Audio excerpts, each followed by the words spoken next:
Nouvelle édition de l'information sur Eden Télévision. Merci de nous rejoindre. Le sommaire. Le démarrage ce jour de la phase pratique du brevet de technicien supérieur BTS. C'est la ministre de l'Enseignement supérieur qui a procédé ce matin au lancement officiel des épreuves au lycée d'amitié sino-béninoise d'Akasato.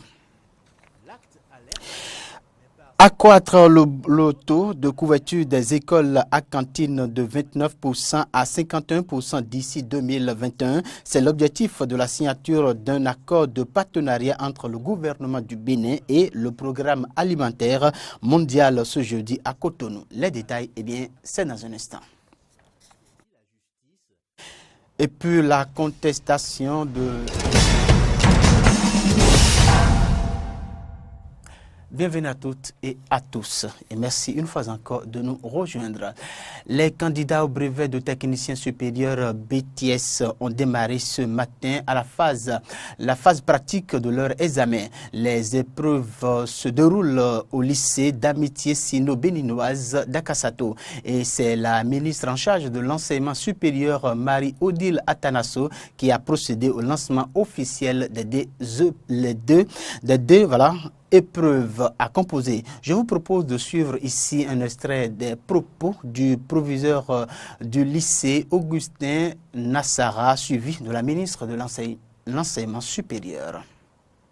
L'année dernière, nous avons commencé par abriter le BTS en HR, hôtellerie-restauration. En fait, le bloc où nous nous trouvons ici était prévu effectivement pour former les étudiants en HR. Avec l'arrivée du lycée voisin, on a envoyé les enfants de l'autre côté. Mais c'est un bloc qui est bien conçu pour abriter cette filière. Donc, abriter cet examen-là dans ce bloc n'est pas... on n'a pas squatté. C'est ce qui doit être fait, qui est en train d'être fait. Nous sommes ici pour soutenir tous les candidats et candidates qui ont choisi de faire l'hôtellerie et la restauration. Et pour leur dire que cette formation, une formation professionnelle, fait partie des formations prioritaires du gouvernement. Dans la mesure où, dans le programme d'action du gouvernement, nous avons mis un accent particulier sur le développement du tourisme. On ne peut pas développer le tourisme sans que nous ayons des femmes et des hommes qualifiés pour faire le métier du tourisme et de la restauration. La veille déjà, Marie-Odile Atanasso et ses collaborateurs faisaient le bilan de leurs actions au premier semestre de l'année 2017. Cet examen des performances du ministère devrait leur permettre de réfléchir pour trouver des solutions aux problèmes rencontrés au premier semestre afin d'atteindre les objectifs fixés au plan de travail annuel du ministère de l'Enseignement supérieur et de la Recherche scientifique. Reportage Laurent Kodjo et Damien Pedro. Les cadres du ministère de l'Enseignement supérieur et de la Recherche scientifique procèdent depuis ce jeudi à la revue à mi-parcours du plan de travail annuel de leur ministère. Ce PTA est à 25% de taux d'exécution financière et à 34% de taux d'engagement physique. Marie-Odile Atanasso, ministre de l'Enseignement supérieur et de la Recherche scientifique, revient ici sur les actions menées qui ont conduit à l'atteinte de ces taux.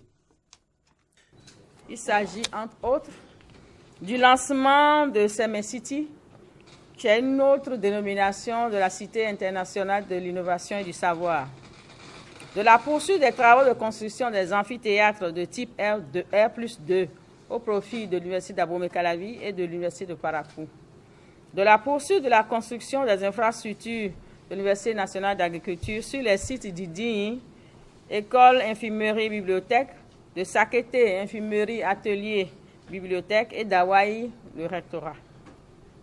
De l'organisation des tournées dans les universités, de la poursuite de nos réformes, paiement mensuel des allocations universitaires, préparation pour les examens de licence au niveau des établissements privés d'enseignement supérieur, etc., de l'organisation du BAC et du BTS 2017, de l'organisation également de la journée de la recherche scientifique et de l'innovation. Des difficultés rencontrées ont conduit à ne pas dépasser les taux d'engagement physique de 34%. Mais les cadres de ce ministère restent optimistes pour la suite quant aux objectifs fixés. Il faut dire que les crédits sont chargés aussi globalement pour le ministère à 25%, par le ministère des Finances. Donc, on n'a pas encore eu la totalité des 50% de chargement. C'est vrai qu'il y a des difficultés, mais qui sont liées aux procédures. Les procédures sont en cours, les études sont en cours, et dès que les études seront prêtes et on va commencer les constructions, les taux seront améliorés au niveau des dépenses en capital. Tout est fait, tout est mis en place pour qu'on ait un très très bon taux d'exécution, même si cette année est un peu comme une année de réforme au niveau du ministère de l'Enseignement supérieur.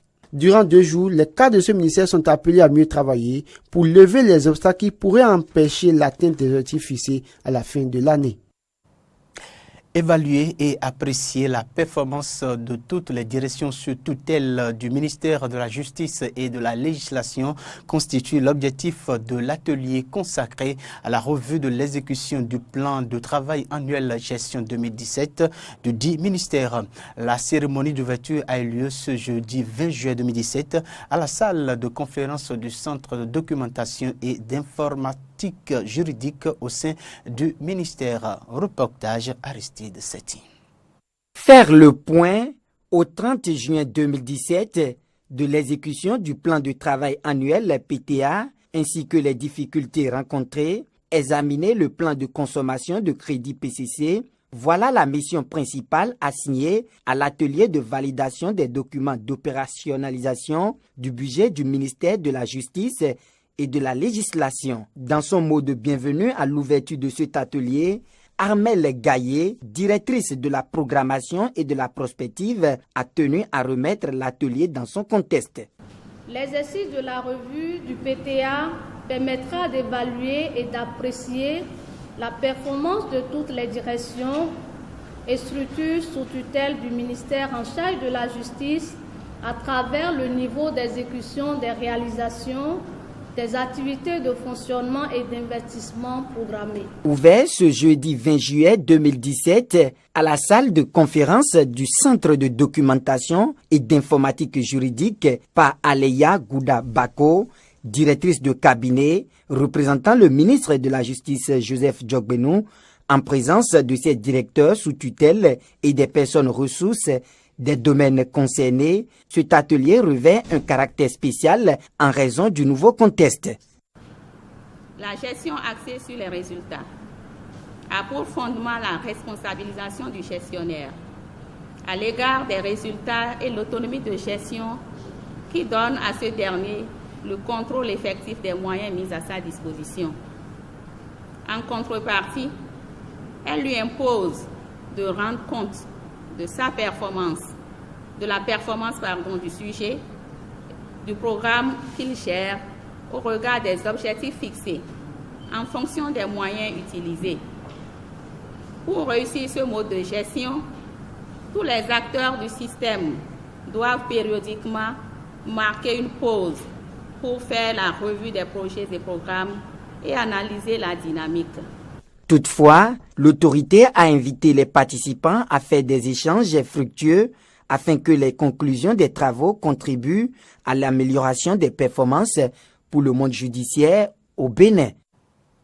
On reste toujours avec ce ministère pour dire qu'au thème de la cérémonie d'ouverture, la direction ou la directrice de la programmation et de la prospective a levé un coin de voile sur le faible taux de performance au ministère de la Justice et de la Législation. On l'écoute.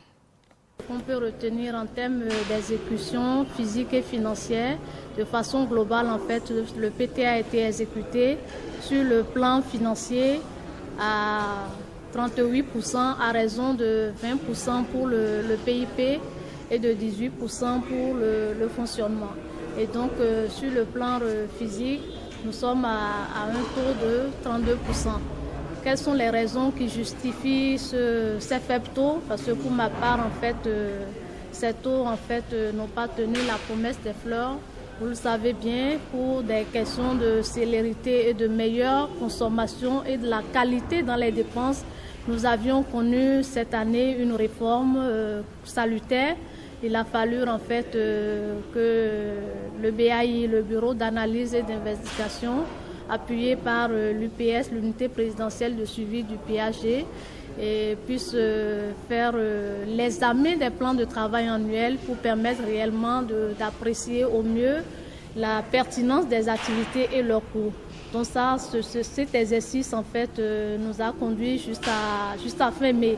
Et donc pratiquement c'est au cours du mois de juin en fait que nous avions pu faire les diligences en termes de consommation. Autre information dans cette édition, le directeur de l'Office du baccalauréat, Alphonse Da Silva, était face à la presse jeudi. Il a donné les résultats du baccalauréat après la deuxième délibération. Il faut retenir que 14 922 candidats composent les épreuves orales dès ce jour. Il a par ailleurs donné le nombre total de mentions bien et les noms des 3 premiers. Nous avons en tout 83 mentions très bien dans tous les départements.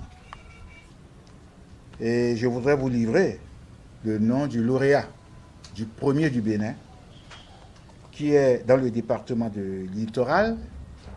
Il s'agit du candidat Maforikan Oluwatoyin Matori Eli, série D.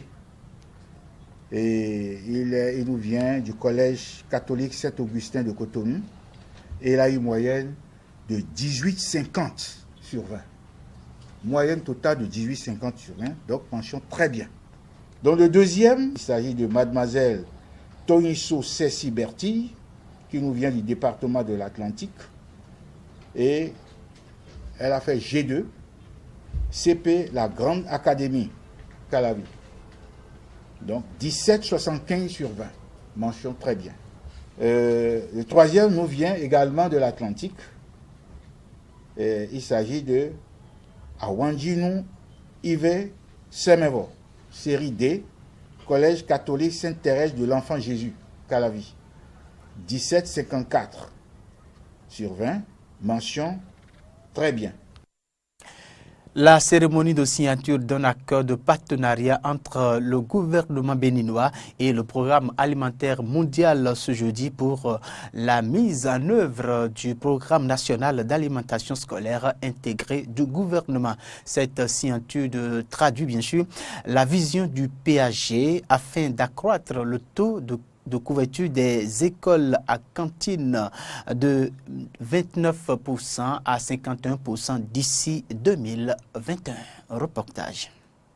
L'acte a l'air banal, mais par cette signature de l'accord de partenariat entre le gouvernement béninois et le programme alimentaire mondial, ce 20 juillet, 351 109 écoliers dans 1574 écoles recevront quotidiennement un repas chaud à l'école pendant une période de 4 années scolaires avec 42 807 tonnes de vivres. Ce programme national d'alimentation scolaire intégré, qui doit commencer dès la rentrée de septembre 2017, est rendu possible par un transfert de fonds de 27 milliards 200 millions de francs CFA au PAM par le gouvernement béninois. Ce transfert de fonds au PAM par le gouvernement béninois traduit non seulement sa volonté de promouvoir l'alimentation scolaire, mais aussi et surtout un signal très fort à l'endroit des bailleurs de fonds pour qu'ils continuent à renforcer leur soutien aux initiatives du pays. C'est pourquoi les plus hautes autorités du PAM saluent cette initiative du gouvernement béninois, qui est en première dans l'histoire du partenariat entre le PAM et les pays. En développement, et les féliciter vivement.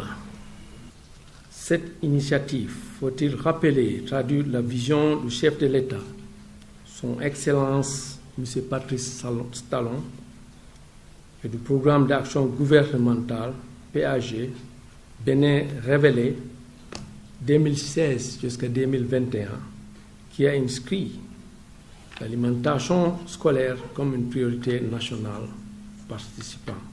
Le PAG, en effet, l'objectif du gouvernement est d'accroître le taux de couverture des écoles à cantine de 29% à 51% d'ici à 2021.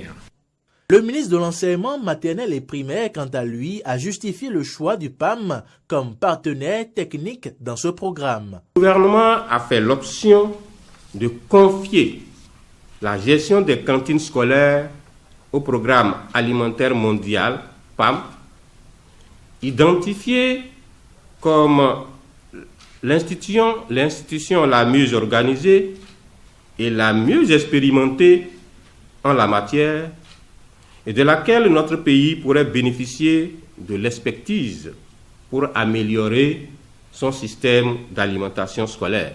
Avec cette assistance technique du PAM, le Bénin veut atteindre les objectifs spécifiques de ce programme que sont, entre autres, de façon spécifique, il favorisera l'amélioration de l'accès à l'enseignement primaire, l'augmentation des taux de rétention et de promotion, l'amélioration de l'alimentation scolaire à travers l'adoption d'une approche multisectorielle qui associera l'éducation, la production alimentaire locale, la nutrition et l'hygiène, et qui servira de point de départ au développement local et de filet de sécurité pour les groupes vulnérables. Un système de suivi, évaluation et rapport est mis en place et assuré par le PAM et la partie nationale pour l'atteinte des résultats attendus. Information hors du Bénin présent, la Cour d'appel de Nairobi a donné raison jeudi à la commission électorale du Kenya qui contestait l'annulation en première instance du contrat d'impression des bulletins de vote de la présidentielle du 8 août dernier. Plus de précisions avec Fréjus Seulan. La coalition de l'opposition avait saisi la justice, accusant la commission électorale d'avoir choisi pour ce contrat de 24 millions de dollars une société de Dubaï, Al-Ghurari, liée selon elle au président Uhuru Kenyatta.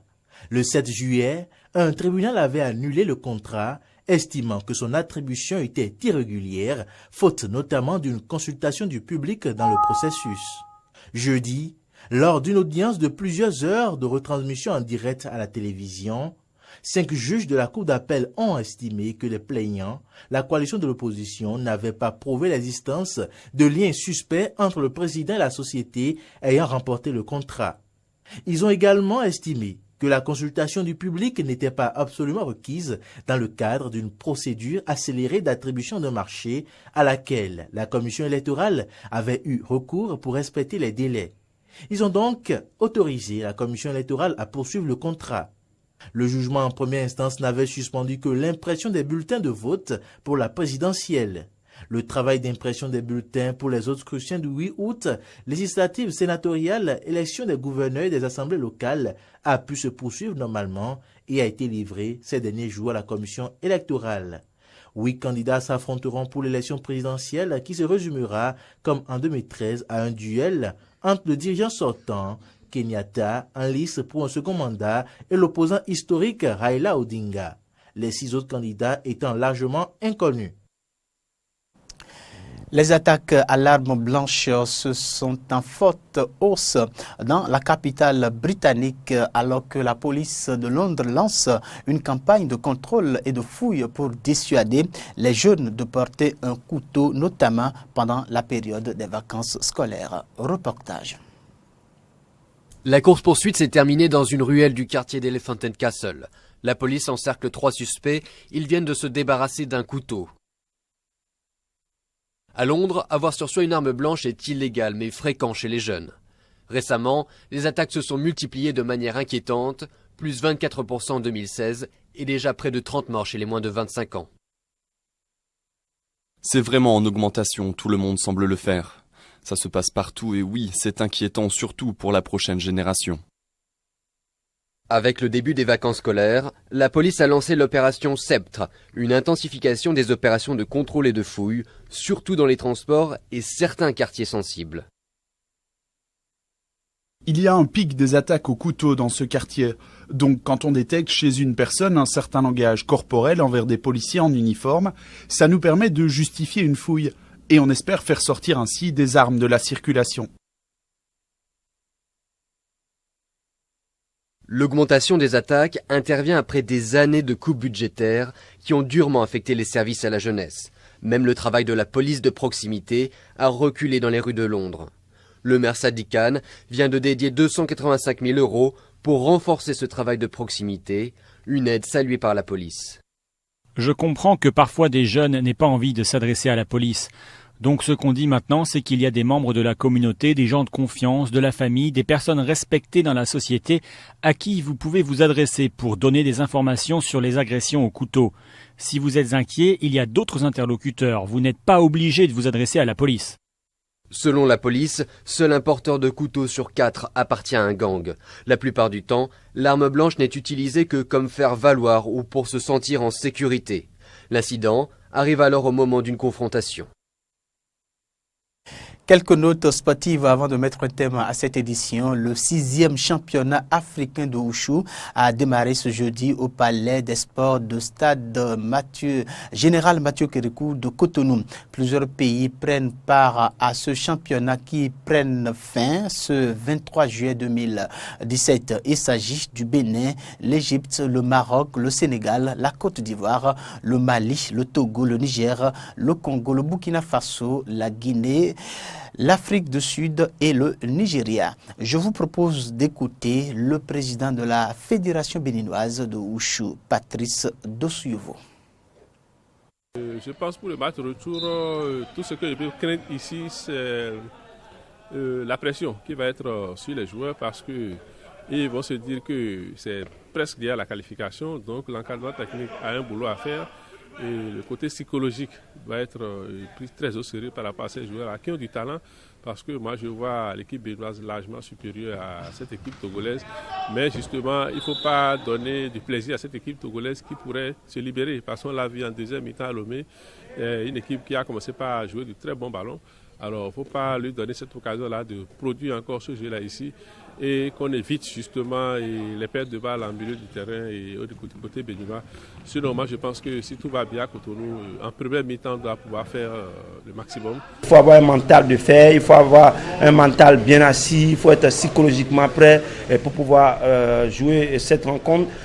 On a souvent vu le Bénin qui a beaucoup joué sur d'autres fronts, qui a bien joué, mais à domicile, on n'arrive toujours pas à convaincre. Et je crois que l'entraîneur Mathieu Mogo va essayer de mettre tout ce qu'il faut pour essayer quand même d'amener ces poulets à réaliser ce dont nous attendons tous, la qualification. On est à la maison, on a le public qui est devant eux, donc je pense qu'avec le résultat déjà effectué au Togo, on a déjà une longueur d'avance sur les éperviers et il suffit de gérer ce match, de conserver ce score là, afin que nous puissions avoir ce... Et c'est certain, à 90%, nous avons déjà la qualification en main. Il suffit que les enfants gèrent le match et nous allons aborder avec sérénité le second tour. Aucun match ne se ressemble, alors la qualification n'est pas encore au bout de chemin.